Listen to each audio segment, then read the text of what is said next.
Entonces, bienvenidos a este segundo episodio del podcast de Petit. Hoy vamos a hablar de comunicación bucosinusal. Varias cosas de la comunicación vamos a hablar, además de hablar de su etiología, de varios factores, de los tratamientos.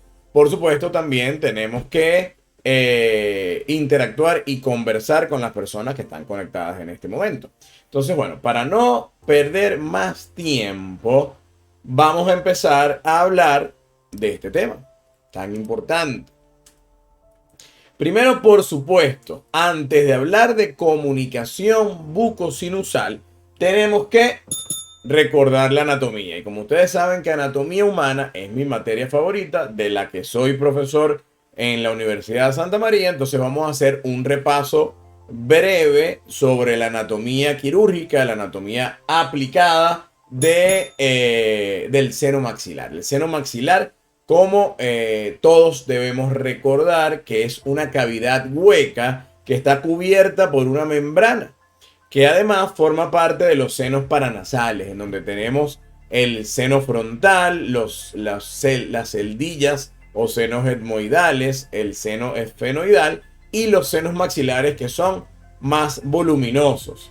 Si los observamos acá, fíjense cómo podemos ver el seno maxilar acá, que estamos viendo un corte sagital, una vista lateral del seno maxilar. Tenemos que decir que el seno maxilar tiene forma de pirámide truncada de base posterior, vértice anterior, en donde observamos, como es una pirámide, en ella vamos a observar un techo, un piso, una caras laterales del seno, anterior y posterior. Entonces es muy sencillo, podemos ver cómo el techo del seno maxilar, que es el límite superior de este, está separado de la órbita, pero separado por el piso de la órbita. El piso de la órbita es a su vez el techo del seno maxilar, está muy cerquita de la órbita. Vemos algo que nos interesa mucho en este tema de la comunicación mucosinusal, que es el piso del seno maxilar. ¿Por qué el piso del seno maxilar nos interesa? Porque el piso del seno maxilar está en contacto directo con el proceso alveolar, con el reborde alveolar, en donde están todos los dientes. Vamos a acercar acá un momento, fíjense. Yo tengo aquí el seno maxilar y veo que él está en contacto con lo que es el proceso alveolar, específicamente desde los premolares hacia atrás, hacia los molares. Pero más común los molares, tanto el primer y el segundo molar, son los que más comúnmente generan la comunicación bucosinusal. ¿Por qué el primer y segundo molar? Por la disposición de sus raíces.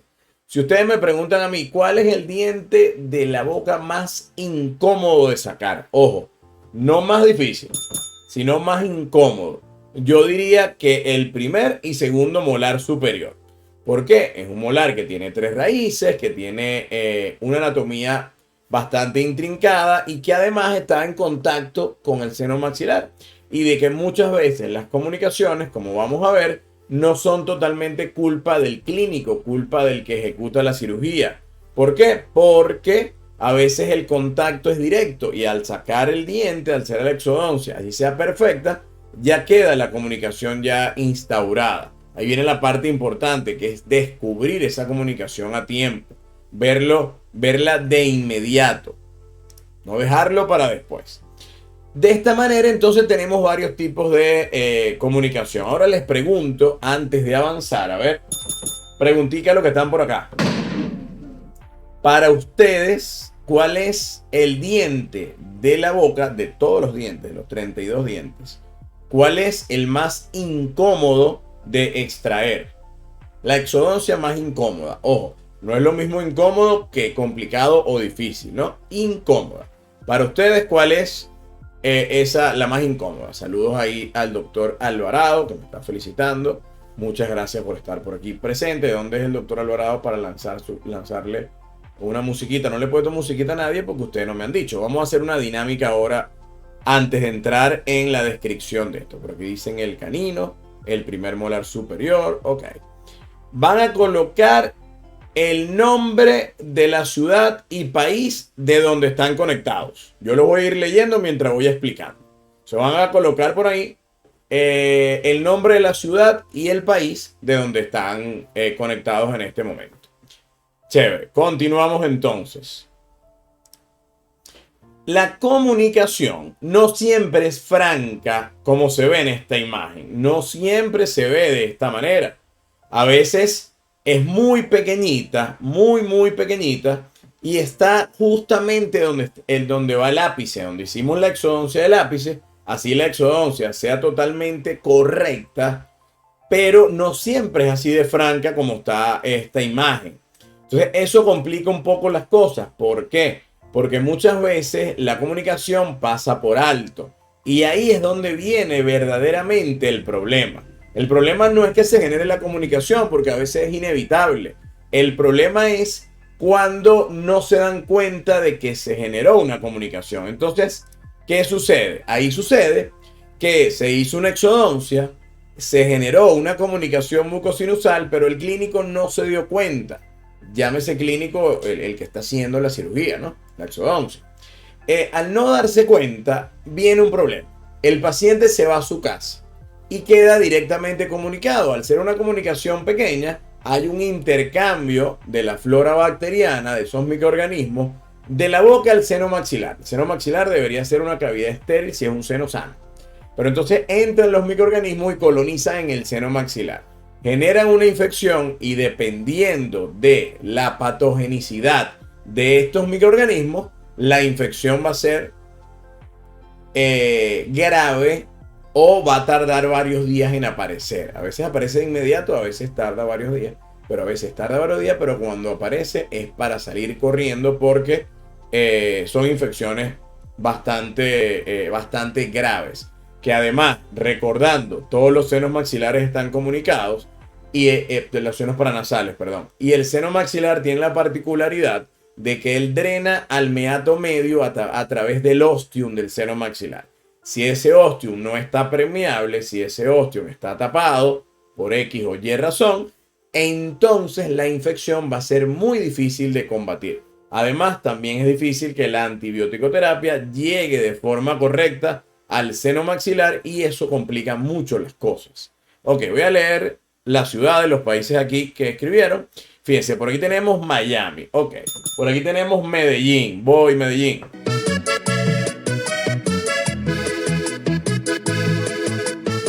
Ok, venezolano en Ecuador, Rosario, Argentina, Colombia, ya puse el de Colombia, La Guaira, Venezuela, Caracas, Venezuela, Santiago de Chile, Puerto La Cruz, Venezuela, Chile, Santa Bárbara del Zulia, paisana mía, te voy a dedicar esta gaitica ahí. Bien. San Carlos, Maracaibo, toco otra vez.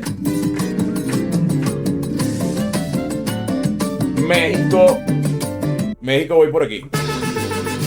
Hay dos en México, muy bien, son tres. Ciudad Obregón, Toluca. Ay, Toluca, imagínate. Yo estuve en Toluca, muy bonita la ciudad de Toluca, un clima bien agradable, bien bonito. Muy bien. Perú, Argentina, ay, qué bonito. Brasil, imagínate tú, Brasil. Maturín, qué bueno. Bueno, sigamos entonces. Ahora, yo quiero que ustedes escriban por acá, y yo eso luego lo voy leyendo, si les ha ocurrido recientemente una comunicación bucosinusal.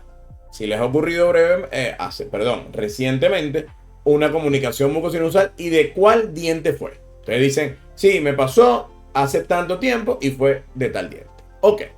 Entonces decíamos, los primer y segundo molar superior son los más frecuentes. No siempre se observa de esta manera tan franca.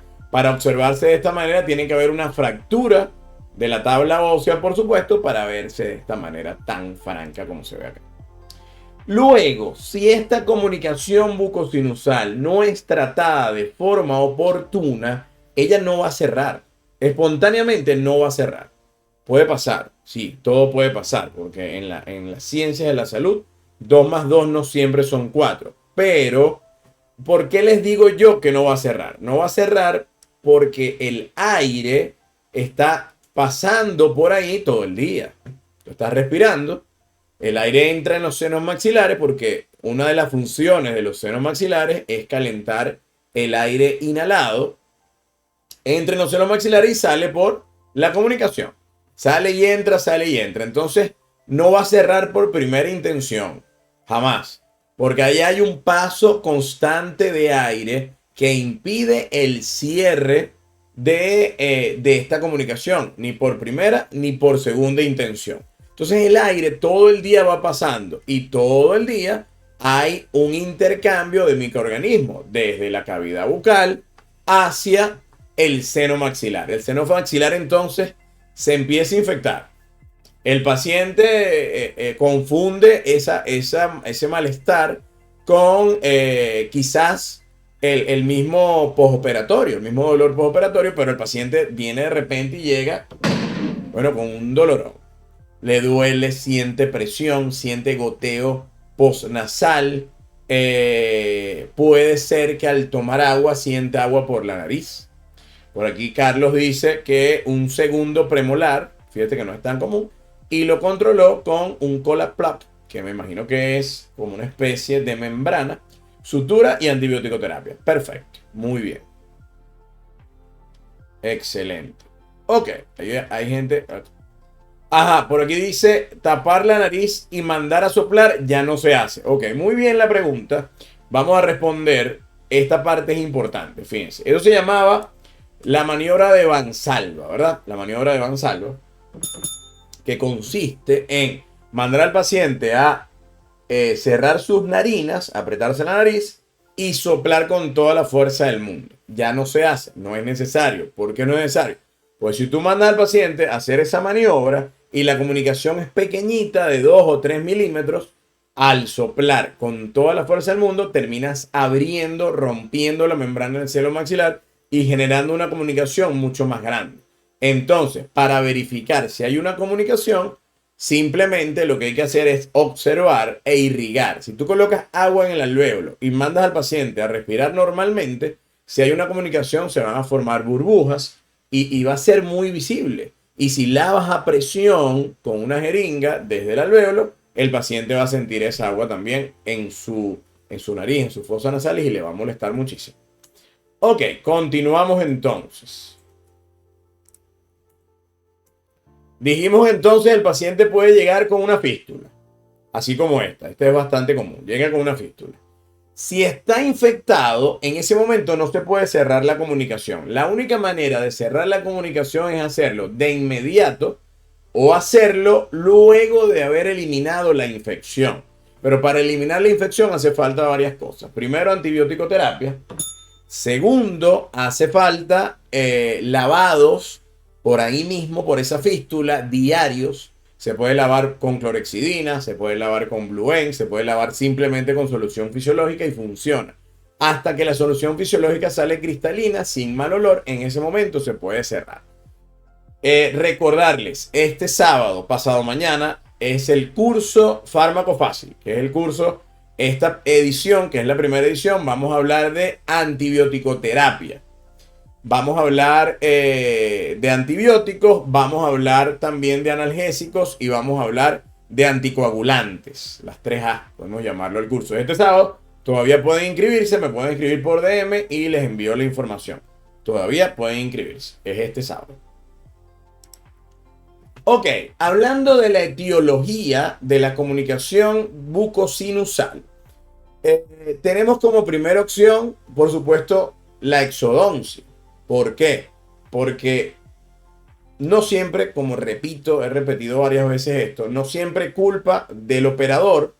Muchas veces se ejecuta la exodoncia de forma correcta, pero pues el ápice estaba dentro del seno maxilar, se rompe la membrana y se comunica. No sé, el principal es la etiología, pero a veces sí es culpa del operador porque uso inadecuado de la fuerza por uso de instrumental inadecuado también y por manipular el alvéolo con, por ejemplo, meter la parte aguda o activa del periostótomo de forma inadecuada, no estaba comunicado, lo terminaste comunicando.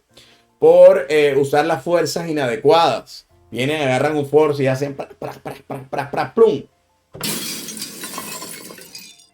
Se comunica. Entonces, si se ejecuta la exodoncia de forma correcta, no debería haber comunicación. Hay casos donde no se puede evitar y entonces en ese caso se puede. Por aquí pregunta si tiene nombre la técnica de irrigación. No, simplemente irrigar.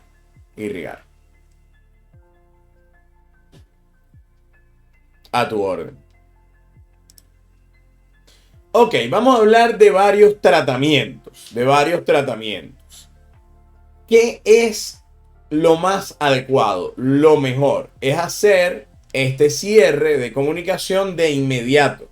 Es decir, hiciste la exodoncia, te diste cuenta que había una comunicación y de inmediato hiciste el cierre. Hay varias técnicas quirúrgicas, no podemos explicarlas todas, por supuesto, por acá. Pero la más usada es esta que están viendo en pantalla, que se llama el colgajo de avance recto. Como yo siempre lo digo, por Instagram no se deben describir técnicas quirúrgicas, porque para eso está la universidad, están los posgrados, las especialidades y todo esto. Pero sí se las puedo mostrar simplemente. Fíjense ustedes, vamos a mostrarle aquí un momentico. Vamos a acercar aquí un momentico, fíjense. Aquí tengo la comunicación. Aquí está la comunicación, bien grandota. Bueno, no es tan grande la comunicación. La imagen es lo que está grandísima. Pero bueno, esta es la comunicación. Fíjense que no es tan franca, pero sí se puede observar acá la comunicación, ¿no? Se puede observar sin duda. Entonces, ¿qué vamos a hacer con esta comunicación? Hay que cerrarla de inmediato. Eso es lo más adecuado. Miren dónde está. Este colgajo se basa en tomar la mucosa o la mucosa del área vestibular, toda esta parte, hacer un colgajo de espesor completo, no solo la mucosa, también el conjuntivo. Entonces se hace un colgajo de espesor completo y se desplaza el colgajo desde vestibular hasta palatino para hacer un cierre completo. Entonces se hacen dos incisiones acá rectas, pero se llama colgajo de avance recto. Ya disculpen, para situar esto acá. Ahí está muy bien. Ay, perdón, se mueve. Ah, pues. Ahí está, ahí está, ahí está, ahí está, ahí está, ahí está, ahí está. Fíjense. Entonces se hacen estas incisiones, se libera el colgajo y fíjense cómo queda acá todo este colgajo vestibular. Este colgajo vestibular, perdón, hay que situarlo sobre el defecto y suturarlo en palatino. Debería quedar cerrado completamente. Este sin duda es mi favorito, el que yo más hago. Me va muy bien con el colgajo de avance recto. Fíjense aquí cómo se desplaza hacia el paladar, se sutura primero el paladar y luego se suturan acá las descargas. Debería quedar de esta manera. Esto está muy bien. Fíjense, ¿ves? Bien suturado, cerrado completamente, se manda al paciente a respirar normalmente y no debería haber ningún tipo de burbujas o de sangrado ni nada por el estilo. Eso lo llamamos colgajo de avance recto. El uso de PRF, pregunta aquí, muy válido, pues hacer una membrana de PRF y un tapón de PRF, colocarlo ahí y luego suturar, muy válido, pero acuérdate que el PRF luego de los 5 a 7 días se va a degradar y entonces la comunicación no va a estar cerrada. Entonces hay que hacer las dos cosas, hay que usar dos planes. Usar el PRF y luego hacer el colgajo, cualquier colgajo, bien sea el de avance recto o algún otro colgajo para lograr ese cierre. Vamos a ver ahora otro colgajo. A ver. Vayan escribiendo por acá. El tipo de sutura. El material de sutura debería ser no absorbible para que mantenga la fuerza tensil. Puede usarse seda negra, puede usarse nylon 4.0 porque mantiene la fuerza tensil. La ventaja del nylon sobre la seda es que es monofilamento y es hidrofóbico, no se contamina tan fácil. El problema es que los cabos a veces le pullan y le molestan al paciente, pero no pierde la fuerza tensil, que es lo que más queremos aquí, que no pierda la fuerza tensil. Ok, vamos con otra imagen. Fíjense, aquí se observa perfectamente. Vean acá cómo se observa perfectamente. está la comunicación bucosinusal del primer molar superior, que es el más común de todos. Se desplaza el colgajo desde vestibular hacia el paladar y se sutura. ¿Cuántos puntos? Muchísimos. Yo siempre le coloco muchísimos puntos porque yo prefiero que quede bien cerrado, bien suturado, y dejo 15 días la sutura para que cuando lo quite ya esté completito eso. Entonces uno toma desde vestibular, lo lleva al paladar, sutura y queda completamente cerrado. De esa manera garantizas de que no vayas a tener una recidiva de la comunicación. Se les repito, se llama, este es colgajo de avance recto. Pueden buscarlo de esa manera.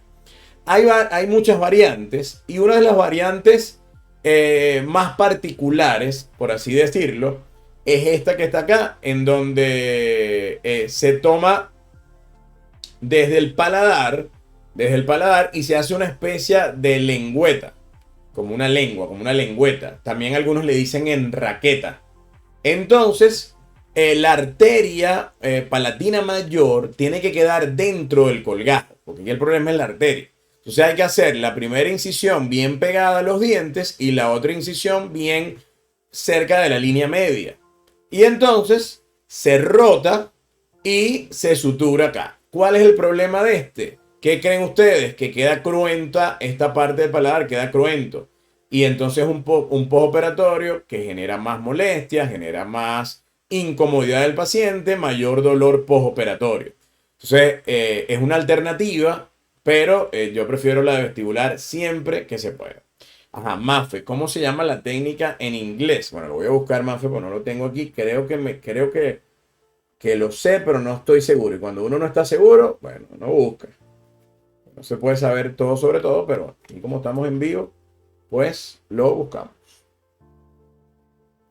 Vamos a ver.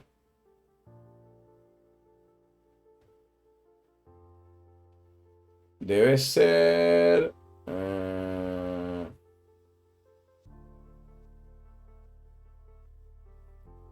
debe ser como colgajo de rotación. Sí, rotational flap. Debe ser algo por ahí, debe ir la cosa. Ajá, por aquí justo Jesús pregunta, ¿se puede usar el colgajo de rotación palatina? Claro, fíjense aquí te lo estoy mostrando, el colgajo de rotación palatina. ¿Se puede usar? Sí, claro, y funciona, perfecto. Funciona hasta mejor a veces porque sabemos que el tejido palatino es más grueso, más fuerte, pero, te va a quedar esta parte cruenta. Aquí puedes colocar cemento periodontal, pero tarda más en cicatrizar, genera mayor dolor en el paciente, mayor incomodidad en el paciente. Esta variante es muy buena, muy buena. Tiene sus particularidades. ¿Cuál es? Este se llama colgajo usando la bolsa adiposa masticatoria, antes llamada bola de Bichat. O sea, este colgajo usa la bolsa adiposa masticatoria para poder cerrar. O sea, aquí tenemos la comunicación. Se hace entonces dos descargas que son divergentes entre sí. Se agranda la descarga que va hacia medial, esta que está acá. Se levanta un colgajo mucoperióstico y se rompe el periósteo. Y aquí está la bolsa adiposa masticatoria de la porción bucal, porque tiene varias prolongaciones. Esta sería la prolongación bucal. Entonces, una vez que se saca de acá la bolsa adiposa masticatoria, uy, perdón por esta imagen, déjenme acomodarla. Ahí está. Se saca de ahí la bolsa adiposa masticatoria y entonces con eso se hace el cierre. Se sutura, que no es fácil, ojo, no es fácil de suturar la bolsa adiposa masticatoria porque es grasa. Y entonces pasa la aguja, se rompe, pasa la aguja, se rompe. Tienes que agarrar bastante grasita para poder suturarla. Se sutura primero la bolsa adiposa masticatoria con sutura absorbible, por supuesto. Y luego, sobre la bolsa adiposa masticatoria, se hace el avance de la porción vestibular. O sea, de esa manera tienes la combinación de la bolsa adiposa masticatoria más esto que está acá, que es ese colgajo vestibular que se avanzó. Esto se llama entonces un cierre en dos planos. Pues tienes un plano que es la bolsa adiposa masticatoria y otro plano que es todo el tejido vestibular que se corrió hacia allá. Ajá. Por aquí pregunta, ¿en qué ocasiones se usa la bolsa de Bichat? Hoy en día se llama, acuérdate, bolsa adiposa masticatoria. Se usa sobre todo para recidivas. Cuando cerraron la comunicación, hubo una dehiscencia o una recidiva, volvió el paciente con la comunicación y tienes un defecto de mayor tamaño, el tejido no alcanza y entonces aprovechas el cierre en dos planos. Otras alternativas, usar una membrana, puede ser una membrana de pericardio, puede ser un injerto tipo plug, que es tipo almohadilla, se coloca el injerto ahí y con eso se puede cerrar. Usar una membrana de colágeno o una membrana de pericardio también funciona. Y sobre la membrana, el tejido vestibular. La fibrina rica en plaquetas también se puede usar.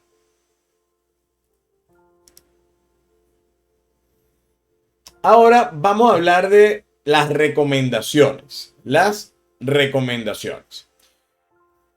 Primera recomendación, y creo que es la más importante de todas. La primera recomendación que les doy, sobre todo a los más jóvenes que están empezando a hacer exodoncia, es revisar muy bien el alvéolo.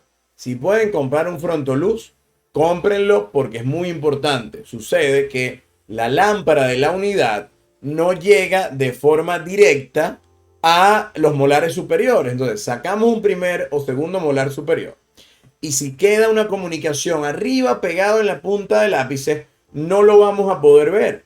Entonces un frontoluz ayuda y revisar muy bien, revisar 2, 3, 4 veces, meter la cánula de succión, limpiar, lavar con solución. Si el alvéolo está sangrando, no se conformen con eso, límpienlo para poder observar bien. Si tú no observas bien, puede haber una comunicación que puede quedar ahí y el paciente se va a infectar. Ahora, si está la comunicación y te diste cuenta que está la comunicación, puedes hacer dos cosas. Si sabes hacer el colgajo, la puedes cerrar. Y si no, la puedes referir de inmediato. Y es mucho mejor tomar o cerrar una comunicación que te refirieron de forma rápida y oportuna que agarrar una comunicación que ya tiene ahí 5 o 10 días. O que el paciente se dio cuenta por la infección. Porque ese paciente, si no te diste cuenta que se formó, entonces va a volver infectado, muy infectado. Y es muy difícil, se hace difícil tratar las infecciones del seno maxilar. No es fácil tratar las infecciones del seno maxilar. Ok, si tienen alguna pregunta, algún comentario, es el momento. Ya estamos a punto de terminar. Pero si tienen algún comentario, es el momento. Yo estoy pendiente aquí de leerlo. Cualquier comentario que tengan.